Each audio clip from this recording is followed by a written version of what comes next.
இதெல்லாம் ஒத்துக்க முடியாது கலாக்டிக் கிளாடியேட்டர். இங்க பாரு பென், ஏலியன் எக்ஸா மாறதுக்கு உனக்கு இதுதான் சரியான நேரம். இது எனக்கு மட்டும் தெரியாது நினைச்சிட்டு இருக்கியா? நான் என்ன மாட்டேன்னு சொல்றேன். நான் நினைச்ச மாதிரி என்ன நடக்குது இதுல? இல்ல மொத்த ஏலியன் எக்ஸ் தோத்து போச்சுன்னா இந்த மொத்த யூனிவர்ஸ் தோத்து போச்சுன்னு அர்த்தம். அதுவும் நிரந்தரமா.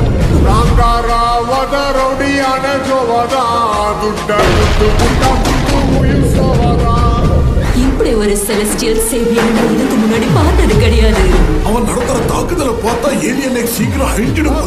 இப்படியே போனா உருப்படாது. கொஞ்ச நேரத்துக்கு ஏலியன் எக்ஸோட கண்ட்ரோல் என்கிட்ட கொடுத்தீங்கன்னா நிச்சயமா இந்த யூனிவர்ஸை காப்பாத்துவேன். டவுட்டே வேணாம் உங்களுக்கு. இவ்வளவு கெஞ்சி கேட்கறதுனால நான் ஒத்துக்கிறேன். ஏலியன் எக்ஸ் இப்போ கட்டுப்பாடு. அதிர்ச்சியா இருக்கா?